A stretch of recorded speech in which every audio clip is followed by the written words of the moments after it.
Hello student, you are welcome in Biovedics. और students, इस channel में आपको मिलती है बायोलॉजी की पूरी इन्फॉर्मेशन। और इसमें आज के वीडियो में मैं स्टार्ट कर रहा हूँ एक नया chapter number 2, biological classification of class 11th। Students, ये चैप्टर स्ट्रिक्टली एनसीईआरटी ओरिएंटेड है और इसमें सबसे पहले हम दर्शन कर लेते हैं एक सबसे इम्पोर्टेंट पर्सनैलिटी के, जो क्लासिफिकेशन में सबसे पॉइनियर हैं। इनका नाम है एरिस्टोटल। और स्टूडेंट, इन्होंने ही क्लासिफिकेशन की जो नींव है वो रखी थी इस दुनिया में। तो अर्लीस्ट क्लासिफिकेशन स्टार्ट करने वाले ये व्यक्ति थे। और स्टूडेंट्स, एरिस्टोटल ने प्लांट्स को क्लासिफाई किया था 3 पार्ट्स में, जिसमें ट्री, श्रब और हर्ब्स को क्लासिफाई किया। और स्टूडेंट, इन्होंने एनिमल्स को क्लासिफाई किया था 2 ग्रुप्स में, जिसमें एक ऑर्गेनिज्म थे जिनमें रेड ब्लड पाया जाता है और दूसरे ऑर्गेनिज्म जिनमें रेड ब्लड नहीं पाया जाता। फिर इनके बाद एक और क्लासिफिकेशन आया कार्ल लिनियस के थ्रू। ये भी एक इम्पोर्टेंट पर्सनैलिटी है क्लासिफिकेशन में। और कार्ल लिनियस ने थोड़ा सा इम्प्रूवमेंट किया एरिस्टोटल के काम को, और उन्होंने इस लिविंग वर्ल्ड को 2 पार्ट में डिवाइड किया, plantae and animalia. Plantae as plant kingdom and animalia as animal kingdom.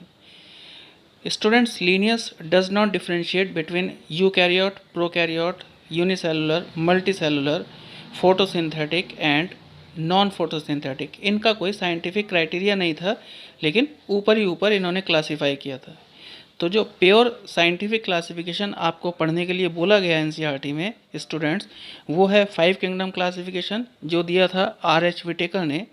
और इन्होंने जो लिविंग वर्ड था उसको 5 किंगडम में डिवाइड किया था। आप देख पा रहे हैं Monera, protista, fungi, Plantae and Animalia. और इन्होंने ये कुछ कैरेक्टर्स लिए थे कि भाई इन ऑर्गेनिज्म का सेल टाइप कैसा है, सेल वॉल कैसा है, न्यूक्लियर मेम्ब्रेन प्रेजेंट है कि नहीं है, फिर बॉडी का ऑर्गेनाइजेशन कैसा है, सेलुलर है कि टिश्यू लेवल है, या मोड ऑफ न्यूट्रिशन कैसा था। तो इसका स्क्रीनशॉट खींचिए, ये याद रखिए, ये एनसीईआरटी का ही है। फिर स्टूडेंट, जो विटेकर ने यूज़ किए थे अपने क्राइटेरिया, उसमें 5 इम्पोर्टेंट क्राइटेरिया थे कि भाई सेल स्ट्रक्चर, जैसे मैंने पहले बताया, थैलस ऑर्गेनाइजेशन कैसा है, मोड ऑफ न्यूट्रिशन कैसा है, रिप्रोडक्शन कैसा है, और फाइलोजेनेटिक रिलेशनशिप कैसा है। फिर उसके बाद बात करें तो स्टूडेंट्स, एक एक करके एक्सप्लेन करते हैं पाँचों किंगडम को। तो इसमें सबसे पहले नंबर पर है स्टूडेंट्स किंगडम मोनेरा। और किंगडम मोनेरा में ऑल मेंबर्स आर यूनिसेलुलर। आप याद रखिएगा, कैरेक्टरिस्टिक फीचर हैं, सभी के सभी प्रोकैरियोट्स हैं।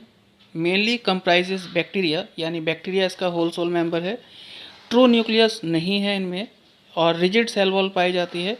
और ये ऑटोट्रॉपिक और हेट्रोट्रॉपिक दोनों टाइप के हो सकते हैं। इसमें जो आपको एनसीईआरटी में क्लासिफिकेशन दिया हुआ है उसमें आपको कोकस बताया हुआ है जो स्फेरिकल शेप के हैं। ये आप डायग्राम देख पा रहे होंगे, थोड़ा आइडिया लगेगा। फिर दूसरा डायग्राम है स्टूडेंट्स बैसिलस बैक्टीरिया का, जो रॉड शेप के हैं कहीं ना कहीं।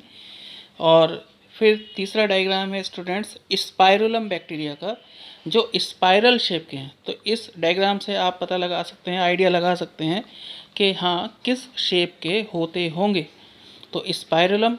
फिर उसके बाद कॉमा शेप्ड के हैं, ये कॉमा शेप्ड के बैक्टीरिया दिख रहे हैं आपको। कॉमा शेप एग्जैक्ट कॉमा तो नहीं होती, लेकिन ये थोड़ा सा कॉमा की तरह से थोड़े से मुड़े हुए होते हैं। फिर स्टूडेंट आगे बात करें कि जो मोनेरियंस हैं उनमें 2 तरह के कैटेगराइजेशन हैं। एक होते हैं स्टूडेंट आर्कियो बैक्टीरिया और दूसरे होते हैं यू बैक्टीरिया। तो स्टूडेंट, जो आर्कियो बैक्टीरिया हैं इस किंगडम में, वो हार्श हैबिटेट में एग्जिस्ट करते हैं। पुराने बैक्टीरिया हैं, एंशिएंट बैक्टीरिया हैं, जो सबसे ज़्यादा खतरनाक पोजीशन होती हैं, highly acidic, highly thermal, highly alkaline, तो वहाँ पर ये एग्जिस्ट करते हैं। तो स्टूडेंट, इसमें जैसे कि सॉल्टी एरिया में जो आर्कियो बैक्टीरिया पाए जाते हैं उन्हें हेलोफिल्स कहते हैं। हॉट स्प्रिंग्स में जो पाए जाते हैं उन्हें थर्मोफिल्स कहते हैं। जो मार्शी एरिया में पाए जाते हैं उन्हें मेथेनोजेंस कहते हैं। और स्टूडेंट्स, ये जो आर्कियो बैक्टीरिया हैं इनके पास एक स्पेशल सेल वॉल होती है। और स्टूडेंट, ये जो सेल वॉल है ये ही इनके सर्वाइवल के लिए तो रिस्पॉन्सिबल है, फिर आगे बात करें स्टूडेंट्स, जो मेथनोजन है हमने पीछे जिक्र किया, तो present in the gut of several ruminant animals like cow and buffalo, यानी जो ग्रेजर्स होते हैं, जो हर्बीवोरस होते हैं, उनमें उनकी गट में ये कहीं ना कहीं मेथनोजन्स पाए जाते हैं। और ये मेथनोजन जो हैं वो रिस्पॉन्सिबल हैं for the production of methane gas, जिसे बायोगैस भी कहते हैं, from the Dang of these animals. तो स्टूडेंट आप ध्यान रखिएगा, ये सब एनसीईआरटी चल रही है। फिर आगे बात करें यू बैक्टीरिया की, तो यू बैक्टीरिया भी कैरेक्टराइज्ड हैं by the rigid cell wall, और स्टूडेंट इनका कैरेक्टरिस्टिक फीचर है रिजिड सेल वॉल का वैसे। और अगर ये मोटाइल हैं तो फिर इनमें फ्लैजिला प्रेजेंट होता है। फ्लैजिला एक लोकोमोटरी ऑर्गन है इनका, थ्रेड लाइक स्ट्रक्चर। और कुछ यू बैक्टीरिया जो हैं स्टूडेंट्स, वो एटमॉस्फेरिक नाइट्रोजन को फिक्स करते हैं, और ये जो नाइट्रोजन फिक्सेशन है इनके लिए इनके पास एक खास सेल होती है, और उस खास सेल का नाम है हेटेरोसिस्ट। और हेटेरोसिस्ट वाली जो ऑर्गेनिज्म है उसमें नॉस्टॉक है, एनाबिना है, आप एग्जाम्पल याद रखिएगा।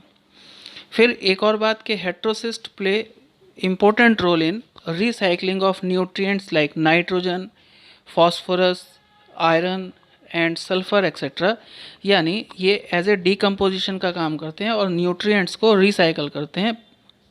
और फिर अगला पॉइंट है इसमें स्टूडेंट्स यू बैक्टीरिया का, तो जो यू बैक्टीरिया हैं ये ऑटोट्रॉपिक भी हो सकते हैं, हेट्रोट्रॉपिक भी हो सकते हैं, लेकिन most of the you bacteria जो हैं वो स्टूडेंट्स हेटेरोट्रॉपिक हैं, जो इस नेचर में एग्जिस्ट करते हैं। और इन हेट्रोट्रॉप्स में most of them are decomposers, यानी डीकम्पोजिशन में रोल प्ले करते हैं, और ये ही सबसे ज़्यादा पाए जाते हैं इस नेचर में। तो स्टूडेंट याद रखिएगा। और फिर आगे बात करें कि ये जो हेट्रोट्रॉप्स हैं स्टूडेंट्स, ये helpful in making of curd from the milk, production of antibiotics, fixing of nitrogen particularly in leguminosae plants. तो जितना भी आपके आसपास ये एक्टिविटीज़ हैं, जैसे कि आप एग्जांपल में देख रहे हैं, ये इन्हीं हेट्रोट्रॉप्स की वजह से हैं। और ये हेट्रोट्रॉप्स हार्मफुल भी होते हैं स्टूडेंट, प्लांट और एनिमल दोनों के लिए हार्मफुल होते हैं, और ये कुछ डेंजरस डिजीज़ कॉज करते हैं जो प्लांट और एनिमल दोनों को नुकसान पहुंचाती है। इस डिजीज़ में मेनली तो जो आपकी एनसीईआरटी में दी हुई हैं स्टूडेंट्स, इसमें कॉलेरा है, टाइफाइड है, टेटनस है एंड सिट्रस कैंकर है। आप इन्हीं डिजीज़ को याद रखिएगा। डिजीज़ और भी बहुत सारी हैं, लेकिन 11th में आपको स्कूल में अगर पूछा जाएगा तो इन्हीं डिजीज़ के बारे में पूछा जाएगा जिन्हें आपको रटना चाहिए।